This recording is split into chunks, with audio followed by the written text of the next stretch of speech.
Recording in progress.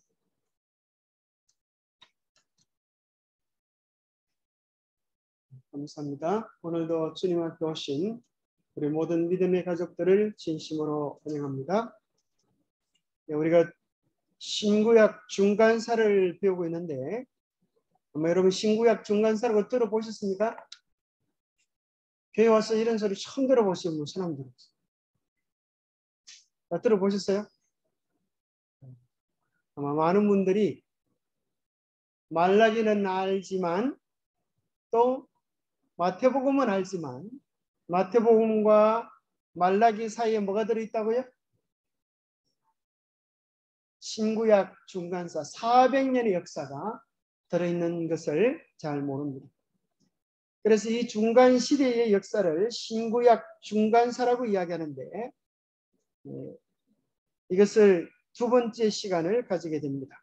오늘 본문으로는 마태복음 2장 13절을 한번 선택해 보았습니다. 한번 읽어보겠습니다. 시작. 그들이 떠난 후에 주의 사자가 요셉에게 현몽하여 이르되 헤롯이 아기를 찾아 죽이려 하니 일어나 아기와 그의 어머니를 데리고 애굽으로 피하여 내가 네게 이르기까지 거기 있으라 하시니. 이거 보면 헤롯이 나옵니다. 헤롯이 누굽니까? 헤롯이 누굽니까? 아이고 헤롯이 누구긴 누구야 아마 그럴 분이 계신데요. 여기 헤롯은 누구죠? 그 당시 유대 왕이었어요. 유대 왕. 그런데 헤롯이 유대 왕이었는데 어느 나라 사람일까요? 유대 사람이지 그런 생각이 들죠? 유대 나라 왕이 유대 사람이지 어느 나라 사람이야? 자, 한번 1, 2, 3으로 한번 해보겠습니다. 1번 유대 사람, 2번 로마 사람, 3번 에돔 사람, 4번 잘 모르겠다. 여러분 몇 번 같아요? 엄청 갈등이 될 겁니다. 도대체 무슨 소리를 하고 있나? 오늘 교회 잘못 온 건 아닐까? 이 추운 날씨에 여기까지 왔는데 집에 돌아갈까? 뭐 그런 생각하시는 분이 계실지도 모르겠어요. 오늘 오신 것만으로도 이 답을 알아맞힐 수 있게 되었습니다. 우리가 흔히 유대왕이라고 하면 흔히 유대 사람인 줄 알았는데 유대 사람이 아니라 그러면 로마에서 파견하는 로마 사람인가? 그런 생각을 하지만은 알고 보면 에돔 사람입니다. 그러면 에돔은 도대체 누구예요? 그런 생각이 들죠. 에돔은 누구예요? 에서의 후손입니다. 에서의 후손. 그래서 이스라엘은 다 누구의 후손입니까? 야곱의 후손이죠. 야곱의 12아들이 이스라엘의 12지파가 되고 그 12지파가 이제 남북으로 분리되어져서 북방 이스라엘과 남방 유다를 이루었던 것을 우리는 기억합니다. 그러면 에돔은 계속 이스라엘 백성들하고 사이가 좋았을까요? 나빴을까요? 별로 좋지 못했습니다. 대부분 이스라엘 백성을 괴롭히는 사람들이 알고 보니까 에돔 사람들이 많이 있었어요. 옛날에는 누구였는데? 형제지간이었는데 지나고 나서 왼수가 되는 그런 집안을 보게 됩니다. 우리 북한에 있는 북한 동포들이 우리와 한 형제입니까? 그런데 6.25 전쟁 때 총으로 그렇게 싸움을 했던 것과 똑같은 이치로 형제들의 관계를 잘 유지해 나가는 것이 쉽지 않은 것 같습니다. 그래서 오늘 우리가 중간사를 잘 이해하면 뭐가 잘 이해되는가 하면 신약 성경 속에 있는 배경을 충분히 가지게 됩니다. 여기 자 어떤 사람인지 마태복음 2장에 나오는 이 헤롯은 그 당시 유대의 왕이었어요. 그런데 한 아기가 태어나면서 무슨 소문이 들어요? 유대의 왕이 태어났다. 그런 소문이 드는 것입니다. 자기가 무엇인데요? 자기가 유대 왕인데 유대의 왕이 태어났다고 하니까 아하 저놈을 살려두어서는 안 되겠다. 내 자리가 위태롭다. 그런 생각을 하면서 우리가 아는 것처럼 2살 이하의 남자아이들을 깡들이 죽여버립니다. 그런데 또 그 뒤에 가면 누가 나와요? 헤롯이 또 나옵니다. 헤롯 또 보셨어요? 희한하게 예수님이 다시 돌아왔을 때는 무슨 소식을 듣고 돌아옵니까? 헤롯이 죽었다. 그러니 이제 돌아가도 괜찮다. 이런 소식을 듣고 돌아왔는데 또 헤롯이 있습니다. 또 어떤 분은 깜짝 놀라가지고 헤롯도 예수님처럼 부활했나? 그렇게 생각하고 계시는 분이 계신데 성경에 헤롯이라고 해서 다 헤롯이 아닙니다. 오늘 이제 중간사를 배우면 그게 무슨 소리를 하는구나 이해가 됩니다. 그래서 헤롯이라고 해서 다 헤롯이 아니고 여기 헤롯이라고 하는 것은 헤롯 가문의 왕들을 이야기합니다. 그래서 오늘 이 중간사를 배우게 되면 헤롯이 예수님처럼 부활한 게 아니고 그의 후손 헤롯이 그렇게 왕이 되었던 사실들을 우리가 발견하게 됩니다. 자, 중간사를 가장 잘 요약하는 방법은 우리가 지난 시간에 봤던 다니엘서의 신상을 이야기하는 것입니다. 자, 바빌론 나라가 있었고 그 다음에 은나라, 메데 페르시아 나라가 있었습니다. 그래서 이스라엘 백성들이 바빌론의 포로 갔다가 돌아왔을 때는 어느 시대예요? 메데 페르시아 시대입니다. 그때부터 이제 중간사 시대가 시작되었습니다. 바사 다음에는 어느 나라가 나옵니까? 헬라, 그리스의 알렉산더가 다스리는 시대가 나오고, 자, 알렉산더가 죽고 나서 몇 개국으로 나라가 구분되죠? 표범을 생각해 보면 쉽습니다. 몇 개요? 표범의 머리가 4개인 것처럼 이 나라가 4개로 나누어지다가 두 나라로 또 구분이 됩니다. 톨레미와 셀류쿠스가 다 차지해 버립니다. 그래서 이집트의 프톨레미 왕조가 100년, 또 바벨론의 통치했던 셀류쿠스 왕조가 34년을 다스립니다. 그 다음에 이제 누가 나타나는가 하면 이스라엘 사람들이 가장 나쁜 놈이라고 생각하는 사람이 있는데 자다가도 이 사람 생각하면 아주 이가 갈리는 사람이 있어요. 그 사람이 누군가 하면 유대 사람들이 가장 싫어하는 사람이 있었는데 그 사람이 안티오쿠스 에피파네스 사세입니다. 그래서 이 사람을 갖다 흔히 적 그리스도라고 이해할 정도로 유대인들을 아주 고약하게 괴롭혔던 사람입니다. 그런데 이 사람이 괴롭힐 때에 도무지 못 참겠다 하고 일어났던 독립전쟁을 일으켰던 사람이 있는데 그 사람이 마카비라고 하는 사람입니다. 성이 유다입니다. 유다 마카비라고 하는 사람이 독립혁명을 일으켜서 100년 동안 유다의 독립을 유지합니다. 이제까지는 다른 나라의 속국으로 있다가 마카비 시대 때 독립을 유지합니다. 그래서 마카비 들어보셨어요? 마카비? 이 사람이 싸움을 잘했습니다. 마카파하고 거의 비슷한 사람 싸움을 아주 잘했습니다. 그래서 이 사람이 어느 지파일까요? 유다 마카피인 것처럼 유다 지파인 것 같습니다. 이때의 왕족을 하시딤 왕조라 이렇게 합니다. 하시딤. 그 다음에 이제 BC 63년에 로마가 유대인들을 점령합니다. 근데 로마는 유대인들을 점령해야 할 때 어떻게 다스리는가 하면 그 나라를 다스리는 방법이 자기 나라 사람들이 가서 다스리지 않고 누구를 통하여 다스리는가 하면 분봉왕이라고 유대 땅을 나누어 가지고 자기들 말을 잘 듣는 사람에게 맡깁니다. 자, 그래서 그 흔히 쉽게 말하면 일본의 앞잡이가 될 만한 사람들은 한국 사람 중에 성질이 좋은 사람일까요? 나쁜 사람일까요? 일본의 앞잡이가 되었다. 그럼 기분이 어때요? 너그 조상이 일본 앞잡이래. 그러면 기분 좋을 사람 손. 북한 앞잡이래. 아주 기분이 나쁜 것이. 그래서 앞잡이가 될 만한 사람들은 거기 속해 있지만은 사실은 혈통이 다른 누구를 딱 선택하면 적격일까요? 에돔 사람을 선택해서 왕을 세우니까 말을 잘 듣고 유대 사람을 괴롭히기도 잘하는 것입니다. 그래서 그런 사람의 자리를 차지한 사람이 바로 에돔 사람인 헤롯이 그 직분에 적격인 것입니다.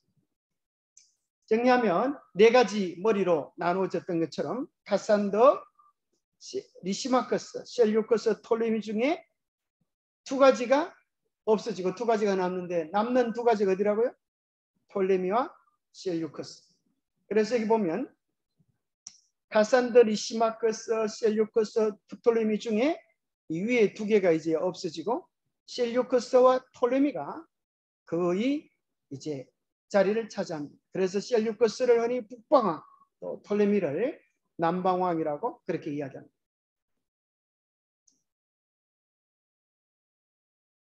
자, 그러다가 이 톨레미 왕조들 중에, 그죠? 톨레미 왕조 이제 이걸 여기는 계속 이름이 어때요? 톨레미 왕조는 쉽죠?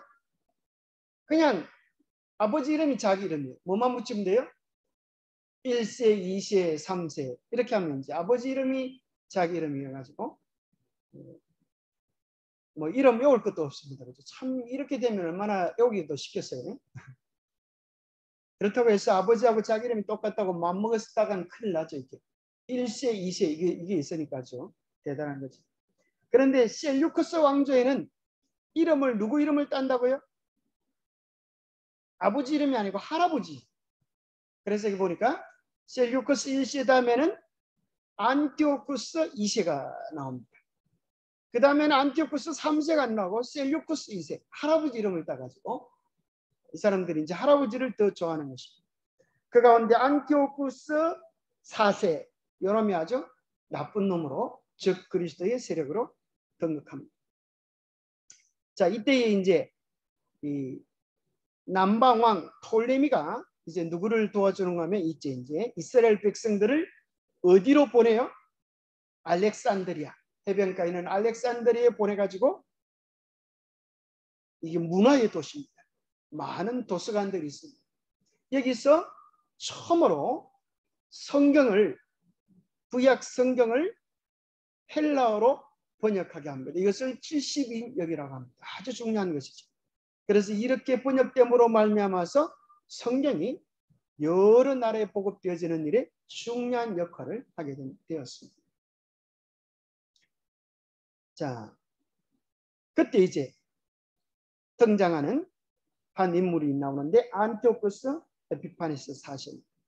자, 이가 무슨 나쁜 짓을 많이 했는가 하면 좀 이따 이제 나오는데, 자, 이 안티오쿠스 에피파네스 4세가 이제 이집트로 정복하려고 이제 갔습니다. 이집트로 정복하기 위하여 힘을 뻗치러 갔는데 로마 장군 가이오스가 환영을 하러 나갔습니다. 그리고 나서 이제 사진에서 보는 것처럼 막대기를 가져가지고 동굴뱅이를 쳤습니다. 심지어 이 사람 이름은 누구라고요? 에피파네스, 안티오쿠스 에피파네스 4세는 자기를 신으로 그렇게 부르게 했습니다. 그러니까 이 사람은 아주 기고만장한 것입니다. 나는 신이다. 나를 따르라 이렇게 하는데 로마의 장군 가이오스가 와가지고 동굴베개를 이렇게 그 사람 서 있는데 그려놓고 네가 이 동굴베개를 나와서 나에게 오면 너는 로마와 한번 붙자고 하는 것이다.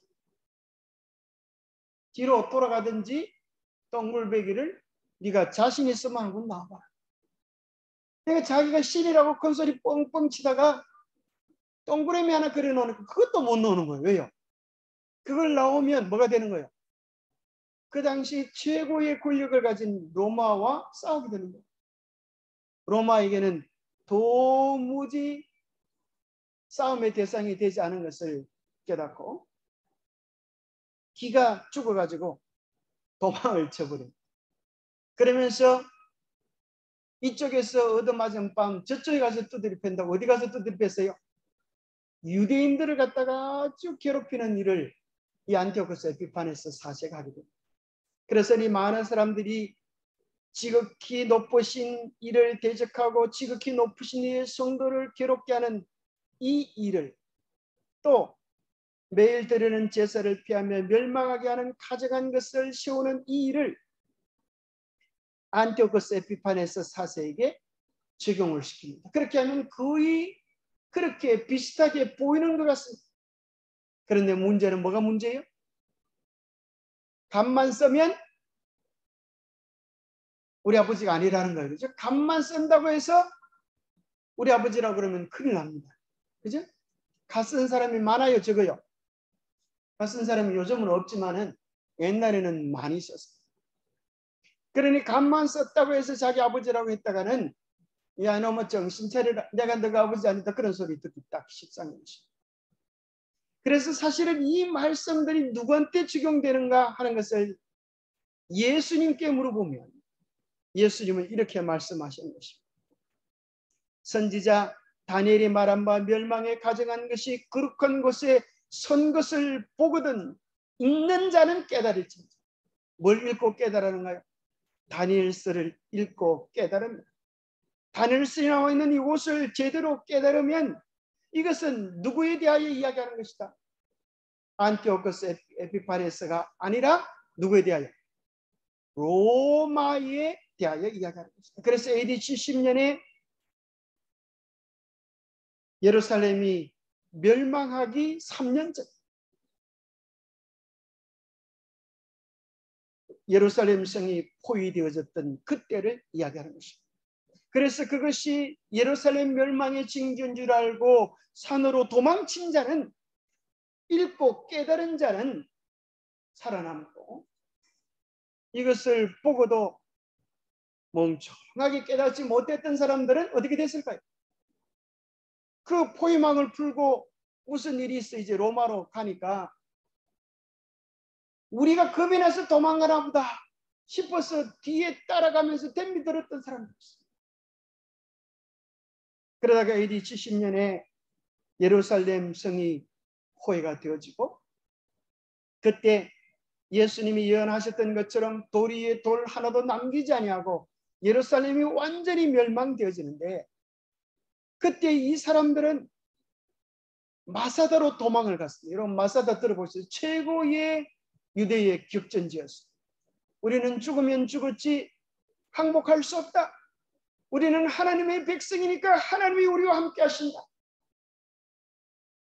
그래가지고 어떻게 됐을까요?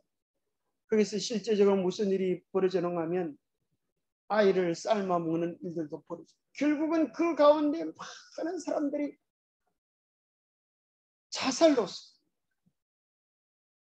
생을 마치게 됩니다. 거기서 우리는 뭘 발견하게 되는가 하면 예루살렘 성이 멸망했어요. 무엇 때문에 멸망했어요? 자, 예루살렘 성이 무엇 때문에 멸망했어요? 로마 때문에 멸망했을까요? 자, 1번 로마가 공격하니까 멸망했다. 2번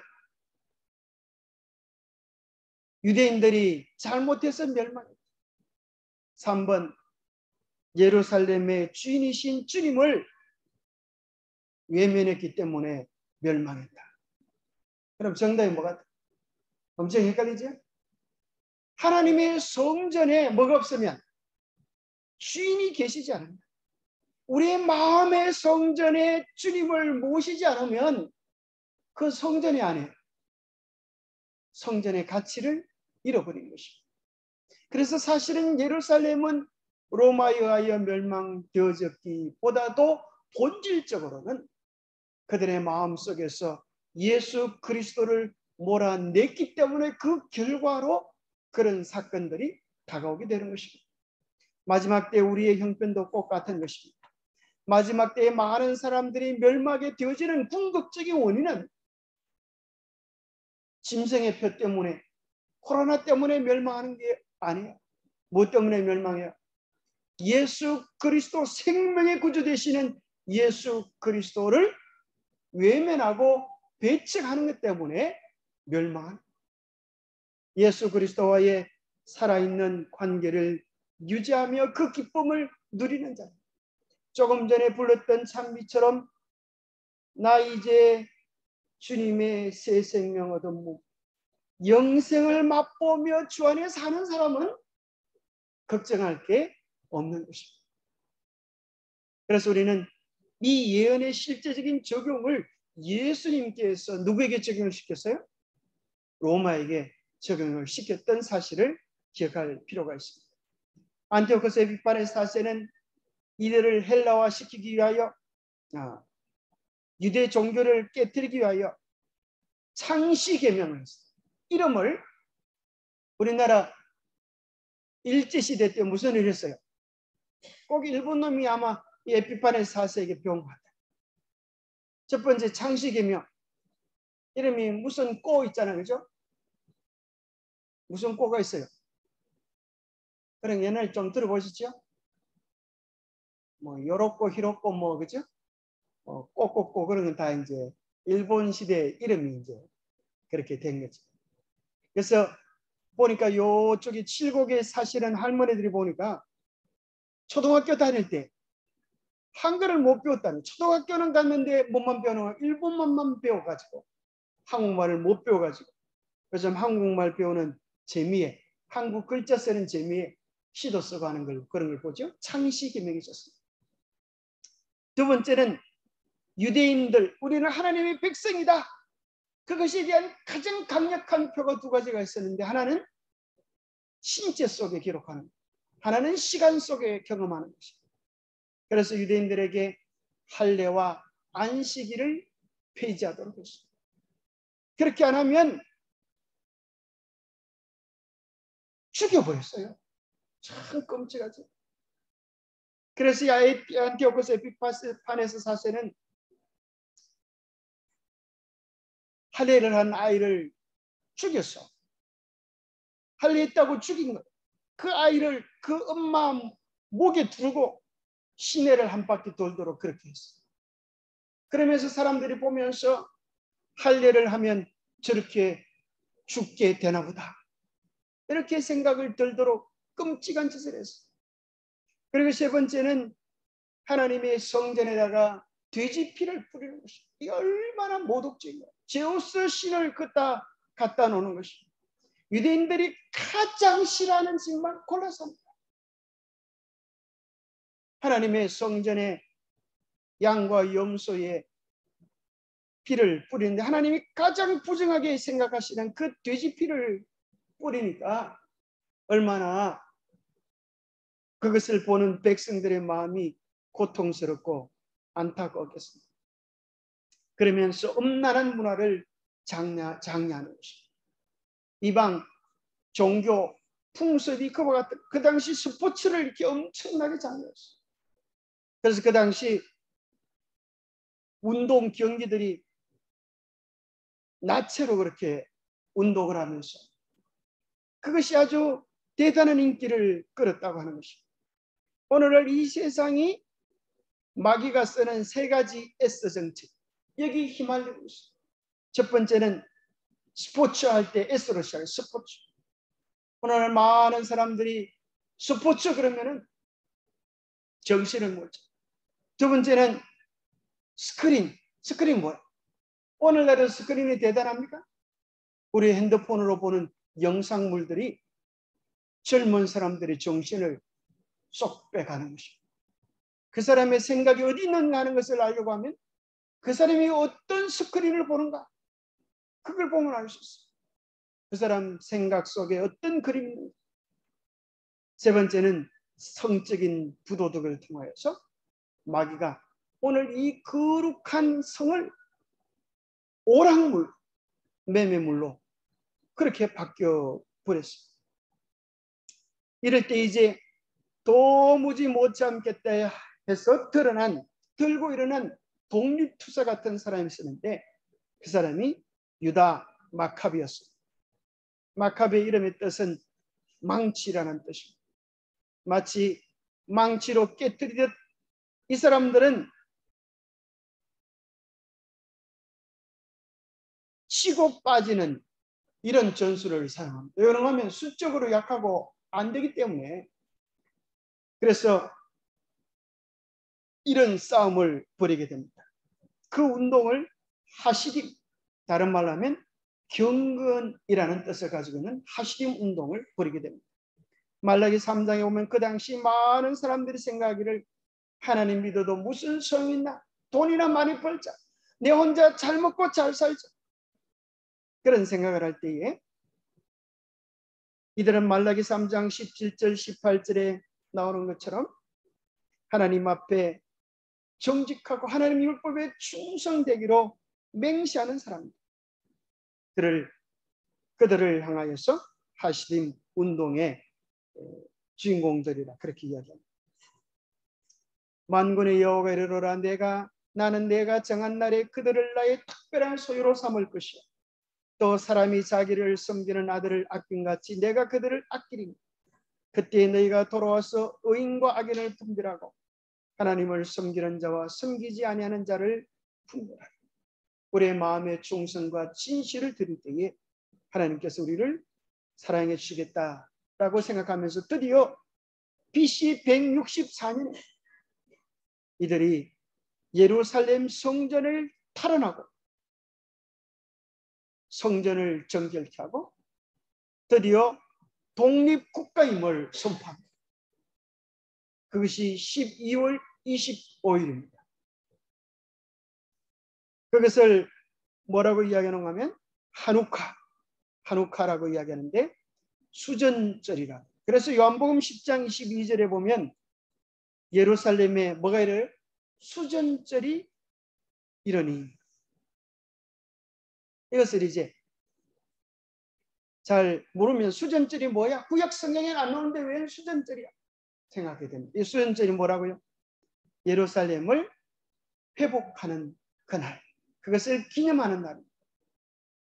지킬 수, 성전전.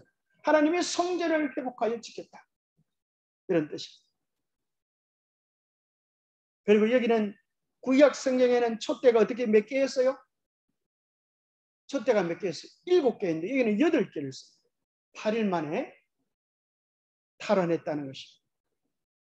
그래서 그 하시딤 운동, 경건 운동이 분리되면서 이제 바리새인과 사두개인, 서기관과 헤롯당, 열심당과 에시네파 이런 파들이 등장하게 되어집니다. 그 가운데 이것이 어느 왕조라고요? 마카비 왕조라고요.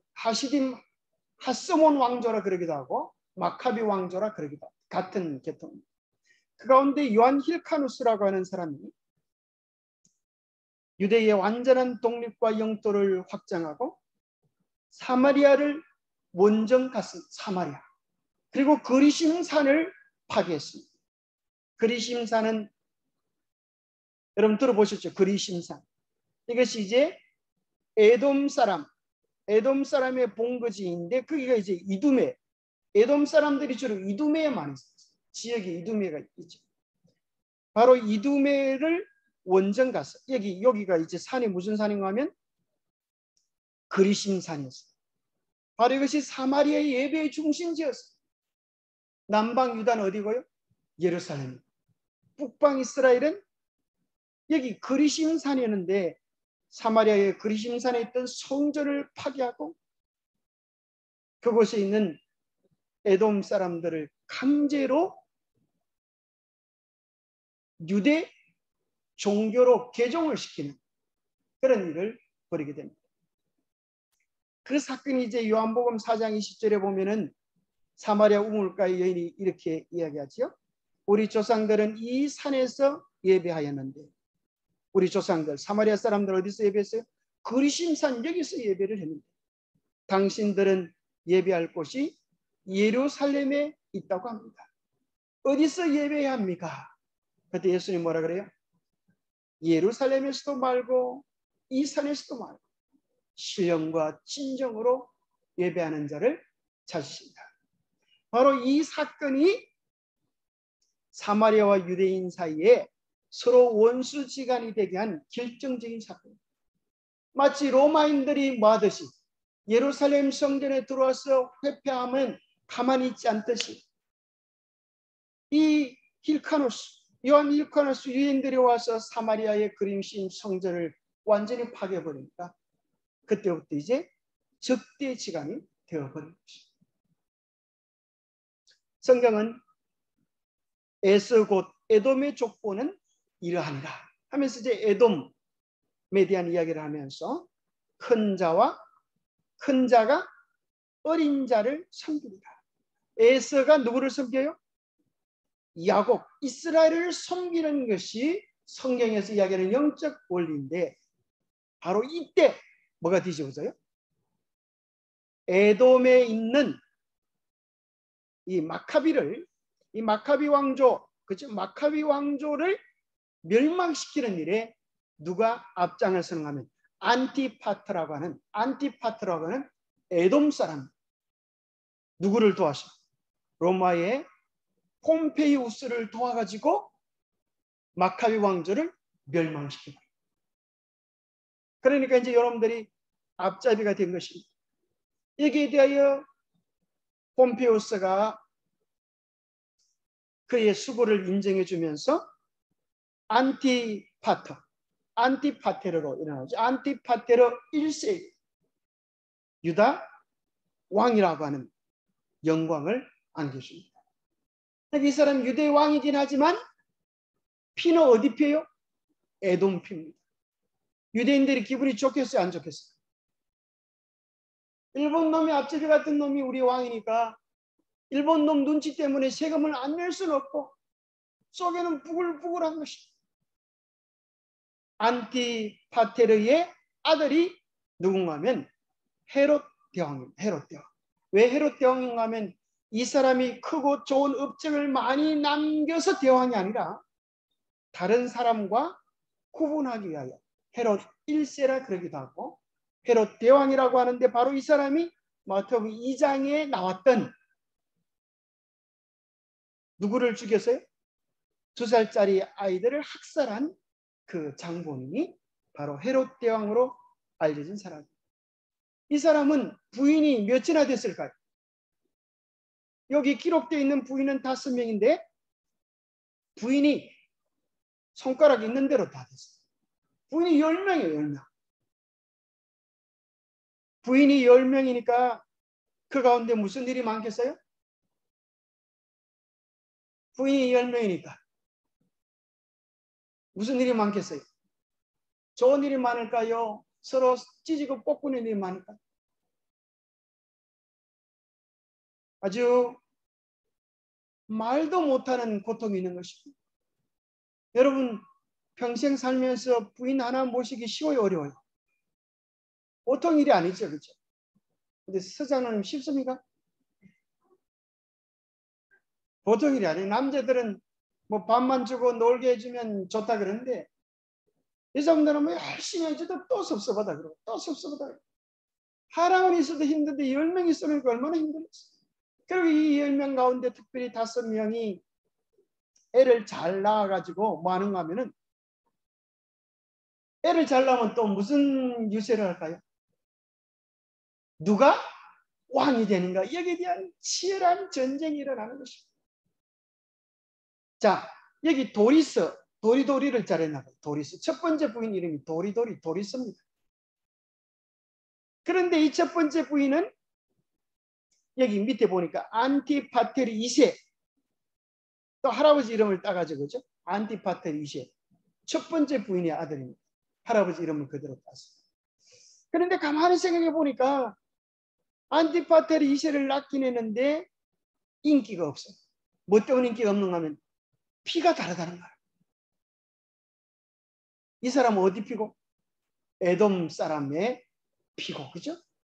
이 유다 사람들은 지금 유다의 피, 그래서 왕족의 피를 섞어야 뭐가 더 있을 걸 생각했어요. 그 당시 백성들의 관심과 인기를 차지할 것을 생각해가지고 바로 하스몬 왕조의 공주를 부인으로 구한 것입니다. 그래서 첫째 부인 도리스하고 도리도리 이혼을 해버리고 둘째 부인을 얻었습니다. 이 미리암네 혹은 미리암 1세라고 하는 사람은 하스몬 왕조의 공주였습니다. 이 미리암네와 결혼을 하면은 이제 유대인들의 마음을 좀 살 수 있지 않을까? 그렇게 생각하고 정략 결혼을 위하여 미리암네를 둘째 부인으로 얻습니다. 그 정도 하면 되지. 또 다른 미리암을 얻고 또 사마리아 사람 말라케, 이 사마리아 여자입니다. 말라케. 또 그래 사마리아 사람들이 좀 섭섭하다 그러지 않습니까? 그 사마리아 여자도 또 나오는 거예요. 섭섭하다 그러면 이 부인이 자꾸 늘어나는 것입니다. 여기 나오는 클레오파트라는 이집트 왕의 클레오파트라가 아니고 이름만 이제 똑같습니다. 그렇게 해서 이렇게 얻었는데 이 헤롯 대왕이 유서를 몇 개나 써놓은가 하면은 6번이 났습니다. 왜그런가 하면 그게 무슨 내용일까요? 첫 번째는 내가 죽으면 이놈을 왕으로 세우노라. 이렇게 했다가 가만히 해보니까 또 이쪽 부인이 알랑방구를 끼면 그만 마음이 바뀌어가지고 또 이놈이 아니고 이놈이구나 이렇게 또 시험을 써요. 그래서 또 이 부인들끼리 또 다툼이 있어가지고 여기 보세요. 도리스의 아들 안티파테르가 안티파테르를 처형시키고 또 서로 부인들끼리 모함해가지고 미리암 공주도 처형을 시키고 보니까 미리암이 낳은 아들이 알렉산더고 또 아리스토블루스가 있었는데 요도 다 처형을 시켜버려요. 뭘 위하여서? 자기 왕권을 위하고 서로 막 그 권력의 암투 속에서 하다가 부인도 죽이고 애도 죽였는데 그렇게 해서 유대의 왕을 유지하려고 하는 중인데 누가 나타났다 그러니까 유대의 왕이 나왔다 그러니까 머리에 쥐가 나는 것입니다. 내가 어떻게 해서 왕의 자리를 유지하는데 또 유대의 왕이 나타났다는 거예요. 아주 정신없는 것입니다. 나중에 이제 헤롯 대왕이 죽고 나서 이제 말라케의 아들이 아켈레오와 안디바가 있었습니다. 그리고 클레오파트라에게서 난 빌립이 있었습니다. 요 세 사람에게 왕권이 주어지는데 그때는 세 명이라 놓으니까 분봉왕이라고 하는 것이지 정해집니다. 분봉왕. 서로 싸우니까 분봉왕이라고 하는 게 정해집니다. 자, 여기 보면 잠깐 이걸 좀 살펴보겠습니다. 하스몬 혈통에 장남, 차남이 있었는데 죽었어요. 아까 살해를 당했죠. 그러다가 죽기 전에 이제 다행히 애를 낳았어요. 헤롯 아그리빠 들어보셨습니까? 아그리빠. 아리스토 불로, 헤로디아 들어보셨죠? 헤로디아. 다 하스몬 혈통입니다. 하스몬 혈통. 그러니까 피는 이쪽이 훨씬 더 후시한 것입니다. 그런데 아킬레오, 헤롯 안디바, 헤롯 빌립 이것은 정통 유대 피가 아니기 때문에 유대인들에게 인기가 없어요. 이 헤롯 아그리빠와 아리스토블로는 그 당시 좋은 나라로 가서 유학을 했습니다. 우리나라 사람들이 미국 가서 유학하듯이 그 당시 유대에서 똑똑하면 어디로 보냈을까요? 로마로 보내서 최고의 학문을 배운 로마 유학파들이지 헤롯 아그리빠, 아리스토블로 이런 사람. 여기 이제 땅을 차지하는데 헤롯 안디바는 갈릴리 지역을 차지하고 아킬레오는 예루살렘과 유대 지역을 차지하고 헤롯 빌립은 유대 북부를 차지하게 됩니다. 자, 그 다음에 이제 아킬레오가 정권을 잃어버리고 그 자리에 또 분봉이 필요하니까 로마 총독 빌라도가 그 자리를 파송합니다. 그때 이제 빌라도가 자기가 예수님을 심판하려고 하다가 헤롯에게 보내는데 갈리 지방의 예수님이 출신이니까 그쪽 분봉인 헤롯에게 예수님을 보내어서 재판을 요청하는 것이 여러분 분봉왕 원리와 또 연관이 됩니다. 자, 안티파테르 누굽니까? 헤롯의 아버지. 그 사람도 성경에 나와 있어요. 사도행 23장 31절에 보면 보병이 명을 받은 대로 밤에 바울을 데리고 안디바드리에 이르러 할 때, 이 안디바드리가 영어로 읽어보니까 안티파테르입니다. 안티파테르. 그래서 이 안티파테르가 자기 이름을 가지고 있죠. 한 성을 갖다 자기 이름으로 적은 것입니다. 자, 이 보면 이제 아킬레오가 나옵니다. 아까 있었던 로마 세 분봉왕, 그죠? 유대 세 분봉왕 이름이 뭐였어요? 아킬레오. 또 두 번째 누구였어요? 잘 모르겠죠. 한번 들어가지 이게 금방. 자, 아킬레오가 있고 또 누가 있었어요? 안디바가 있고 또 빌립이 있고 이렇게 있었죠. 그래서 이렇게 보니까 마태복음 2장 22절에 보니까 그러나 아킬레오가 그의 아버지 헤롯을 이어 유대의 임금됨을 듣고 거기로 가기를 무수하더니 하는 게 나오죠. 아킬레오가 이제 아버지 뒤를 이어서 왕이 되는데 아킬레오가 복음왕이 됩니다. 복음왕.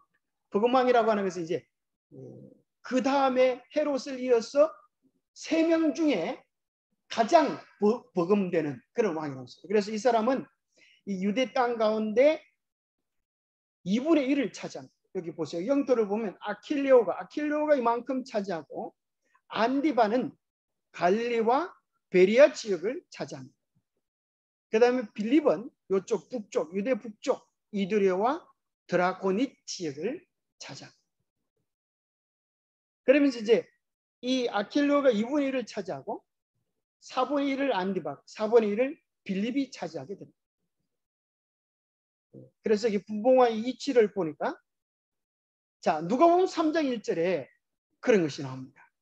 디비로 황제, 로마 황제는 디비로인데 통치한 지 15대 본디오 빌라도가 유다의 총독으로, 그죠? 유다 총독으로 이제 파송되어져 있고 그때 헤롯이 갈릴리 분봉왕으로, 갈릴리 분봉왕으로는 헤롯이 누굽니까? 안디바죠. 이제 안디바가 기억나죠? 안디바. 그 다음에 그 동생 빌립이, 여기 이복 동생이죠. 빌립이 이두레 지방을, 이두레와 드라고닛, 연어죠. 드라고닛 지방을 통치하고 있다. 이렇게 이제 이 배경을 이해하면 이해하기 쉬운 것입니다. 그런데 아킬레오가 자기 힘이 좀 세다고 까불다가 또 축출이 되어버려요. 또 빌립도 오래가지 못하고 나옵니다. 그래서 예수님 순환 때 헤롯이 많이 나오는데 그 헤롯은 헤롯 안디반, 예수님께 이제 기적을 베풀어 보라고 하기도 하는 이 헤롯 안디반. 그러다가 이제 자 아그리빠 1세 이 사람은 유학파라 그랬어요. 유학파, 그죠? 로마에 유학을 갔던 사람. 이제 이 왕들이 죽자, 왕들이 폐위를 당하자, 분봉왕들이 폐위를 당하자 로마에서 유학했던 유학파 아그리빠 1세가 등장합니다. 로마 유학파니까 인기가 있을까요? 혈통도 좋습니까? 똑똑하기도 하고 혈통도 좋고. 그러니까 이 아그리빠 1세가 무슨 소리를 듣는가 하면 유대의 왕이라는 소리를 듣습니다. 이 사람들은 다 뭐예요? 다 지금 3명이 죽어버렸죠. 왜 그런가 하면은 아그리빠 1세가 왕이 오니까 이 분봉왕들의 권세를 다 아그리빠에게 준 것입니다. 이 사람들이 다 뭘 차지하고 싶은가 하면 분봉왕들이 정말 꿈꾸는 것이 뭔가 하면 유대 왕의 자리를 차지합니다. 왕이 돼야 이 모든 권세를 가질 수 있다라고 생각하는 것입니다. 아그리빠가 이제 와서 왕이 되니까 이 헤로디아의 헤로디아, 이게 헤로디아 이름 들어보셨죠? 헤로디아가 누구죠? 헤로디아 그럼 누가 생각이 납니까? 침례 요한, 그렇죠? 침례 요한이 죽은 게 누구 때문에 죽었어요?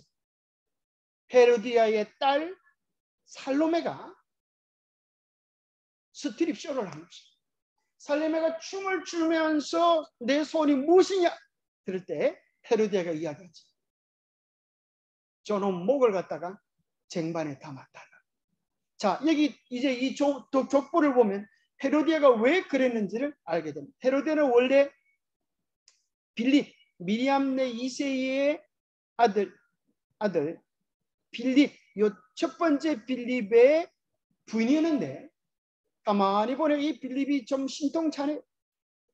그런데 이 사람 이름이 누구예요? 안디바가, 이 사람은 성경에 많이 나오는 헤롯입니다. 이 헤롯 안디바가, 이 사람은 혈통이 어디? 에돔 출신이에요.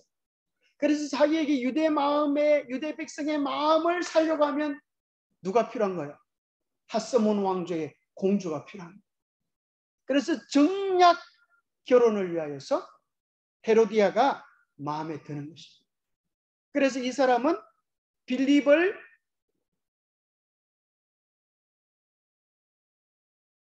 버리고 빌립의 동생, 배다른 동생이죠, 안디바와 결혼을 하게 됩니다. 뭐 때문에요? 정치적인 욕심 때문에. 그래서 이것을 보고 침례 요한이 너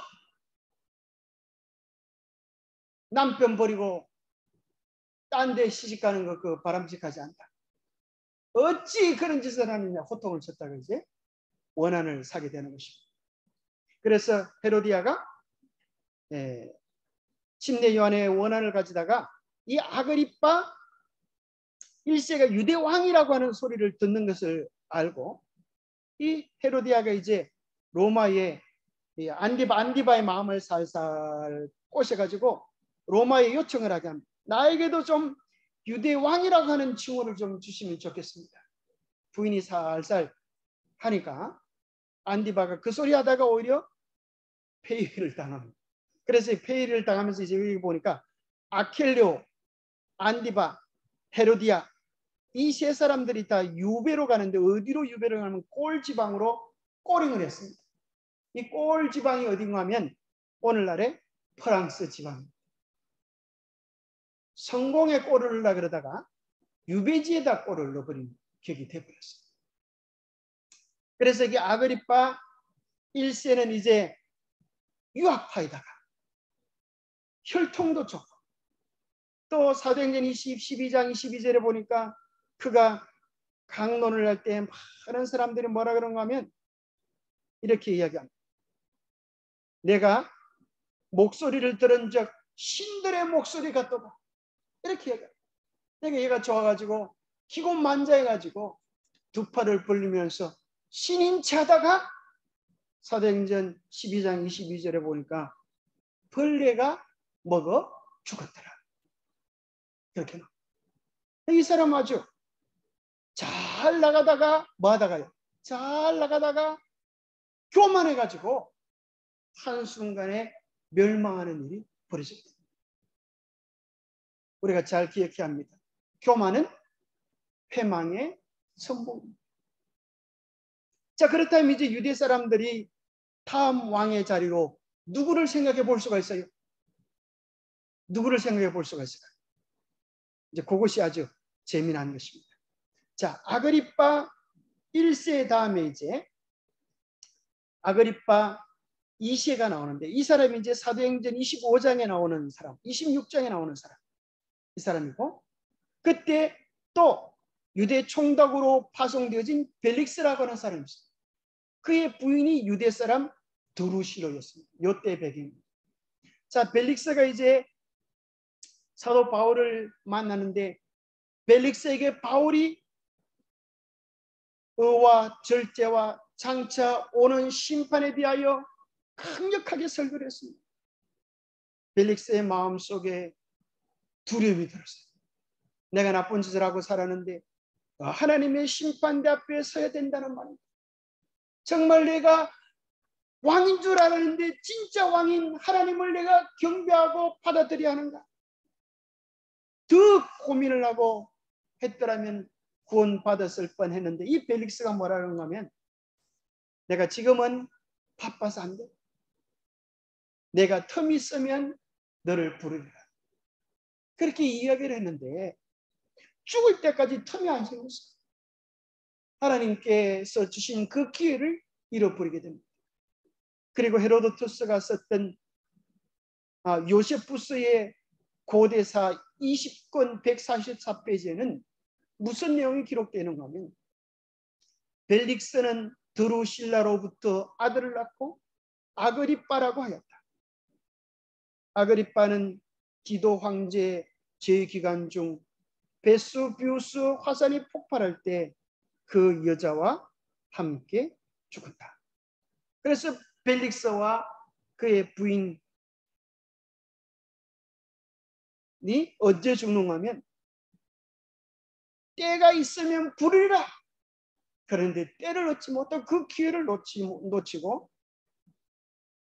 베수비우스 화산 폭발 때, 이 사건 여러분 들어보시죠. 폼페이 최후의 날. 이 폼페이 화산 폭발에 화산에서 화산재로 인하여 죽게 되었습니다. 그리고 여기 아그리빠 2세는 이제 바울에게 이야기하면서 네가 적은 말로 나를 권하여 그리스도인이 되게 하려 하는도다. 이 사람이 이제 아그리빠 2세였습니다. 자, 여기 이 도표를 잘 보면은, 자, 여기 아그리빠가 나오죠. 아그리빠. 그 다음에 아그리빠 1세는 뭐 한 사람이에요? 뭐 한 사람이에요? 사도행전 12장 12절에 유학 출신, 로마 유학 출신이라 그랬잖아요. 그죠? 까불다가 벌레 먹어서 죽었어요. 그럼 이제 그 다음 대권으로 누구를 생각해 볼 수가 있는가 하면 아리스토블로라는 사람이 있어요. 이 사람도 누구예요? 이제 로마 유학 출신이고 혈통도 유대 정통 혈통을 가지고 있는 것입니다. 그래서 이 사람이 오기만 하면 다음번 왕의 자리는 따놓은 당상이. 이 사람들이 정말 정권을 차지하기 얼마나 끔찍한 짓을 했습니다. 자기 부인도 죽이고 아들도 죽이고 심지어 헤로디아는 남편까지 갈아치운 것입니다. 그렇게 정권을 차지하기 위하여 그렇게 몸부림쳤는데 아리스토블로는 수고하지 않고 그저 자기 나라로 돌아가기만 해도 뭐가 될까요? 왕이 될 수 있는 정말 중요한 자리에 있었습니다. 그런데 여기 벌레에게 먹혀 죽는 이야기. 자, 아리스토블로는 하스몬 혈통이었고 로마 유학파였고 특별히 그의 친구가 누구인가 하면 로마의 4대 황제 클라우디우스와 인맥이 있었어요. 그가 클라우디우스와 인맥이 있었어요. 다음 왕의 유다 왕의 자리로 아주 충분한 자격이 있었는데 로마서 16장 10절에 보면 이런 말이 있어요. 그리스도 안에서 인정함을 받은 아벨에게 문안하라. 아리스토블로의 권속에게 문안하라.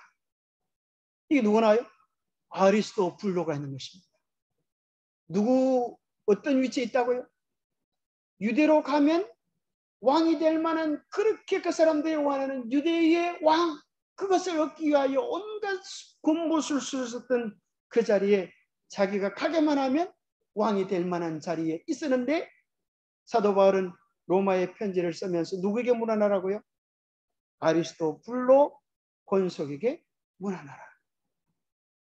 그는 갈등했을지 모르겠습니다. 내가 유대로 돌아갈 것입니다. 그래서 왕이 될 것입니다. 내가 왕이 되면 뭐가 될까요? 그는 알았습니다. 그의 가문들이 예수 그리스도를 믿는 사람들을 죽이고 침례 요한을 죽이고 2살짜리 아기를 학살하고 하는 피의 가문임을 그가 알았습니다. 그가 유대의 왕이 된다 할지라도 사실 유대 왕은 로마 황제의 하수인에 지나지 않았습니다. 그래서 그는 아마 고민을 했을지 모르겠습니다. 유대의 왕이 될 것입니다. 아니면 비록 로마에서 평민으로 산다 할지라도 예수 그리스도의 사람이 될 것인가? 이렇게 고민하다가 그가 유학 시절에 예수 그리스도를 소개받고 아리스토블로라고 하는 로마서 16장에 있는 이 짧은 문안 속에 그가 유대 왕권을 버리고 그리스도를 믿는 사람으로 선택된 게 아닐까? 그렇게 추정합니다. 확실하지는 않아요. 왕을 버리고 평민으로 살고 하나님 없는 왕이 되기보다 하나님 믿는 평민으로 살기. 그 로마서 16장 10절에 나오는 그런 내용인데, 근데 이것이 제가 성경을 가만히 영어로 보니까 이분이 이제 설명하면서 이렇게 tested and approved 이래갖고 이제 뭔가 테스트, 시험하고 증명되었다. 그가 정말 예수님 믿는 것에 대하여 시험을 받고 정말 심지어 왕자리까지라도 부를 수 있는 그런 신실한 믿음을 고백함으로 하나님의 백성으로 인정된 게 아닐까 이렇게 생각을 하면서 어떤 분이 설교를 했더라. 근데 가만히 보니까 이 마침표가 여기 찍혀 있어요. 밑에 연결이 되면 될 수도 있었지만은 문법적으로는 위에 인정이 됐어요. 딱 가만히 보니까 말이에요. 그래서 이 사람 누구를 얘기하면 그리스도 안에서 인정함을 받은 아벨레게 문화라. 테스트와 어프로브와 증명된 것은 아벨레에게 대한. 만약에 이제 아리스토블로도 여기 속한다면 그런 시험을 이기고 왕족의 영광을 버리고 그리스도를 택한 그런 사람이 될 수도 있을지도 모르겠습니다. 그래서 또 여기는 이제 아리스토블로라고 안 나오고 아리스토블로의 권석의 문화라 이렇게 하니까 아리스토가 사실은 신앙을 했는지 안 했는지도 약간은 확정을 할 수 없는 그런 사실. 그래서 여기 이제 만나 주석에 보니까 아리스토블로는 헤로드 왕의 손자였습니다. 아그리빠와 형제였다. 당시 그는 로마에 오랫동안 살고 있었으며 로마 황제 글라우디오의 친구요 추종자였다. 요세푸스의 역사에 기록이 이렇게 나왔습니다. 그래서 우리는 발견하게 됩니다. 그가 황제의 자리를 버리는지 안 버리는지 우리는 그걸 알 수 없지만 우리가 오늘 이 세상의 영광을 버릴 때 우리를 위하여 하나님은 뭘 주셨다고요? 하늘 왕의 자리를 준비해 놓으십니다. 확실합니까? 요한계시록 22장에 세세토록 왕노릇하는 영광을 주셨습니다. 이 세상의 영광을 얻기 위하여 중세사에 피비림 나는 엄청난 야욕들을 보면서 우리는 이 세상의 정권의 부패를 보면서 세상에 썩어질 것에 우리의 마음을 두지 아니하고 영원한 하늘의 소망을 두고 하늘 백성으로서 이 세상의 권력과 왕권을 부러워하지 않는 당당한 하늘 백성들로 우리가 살아갈 수 있게 되기를 축복합니다. 예상은 기도하겠습니다. 하나님 아버지, 참으로 우리의 마음속에서 세상의 화려함과 세상의 탐욕과 세상의 영광을 구하지 아니하고 하늘나라의 문지기를 구하는 마음을 더하여 주시옵소서. 우리를 위하여 죽도록 사랑하신 예수 그리스도, 하늘의 왕자를 부리시고 이 땅에 오셔서 지레 우리의 발을 씻겨주신 그 위대하신 왕이 우리의 구세주임을 우리로 다시금 확증하게 도와주시고 예수님이 우리의 구원을 위하여 하늘의 왕권을 부리셨던 것처럼 우리도 주님을 위하여 이 세상의 즐거움을 부리고 주님께 충성할 수 있는 우리 모두가 되게 하여 주시옵소서. 우리가 하나님의 자녀라고 하는 하늘 왕족이라고 하는 거룩한 정통성을 잃어버리지 아니하고 주님의 부름에 합당한 삶을 살아갈 수 있도록 우리 모두에게 축복해 주시옵기를 우리 주 예수 그리스도로 머지하여 간절히 간구하옵나이다. 감사합니다. 묵상 기도로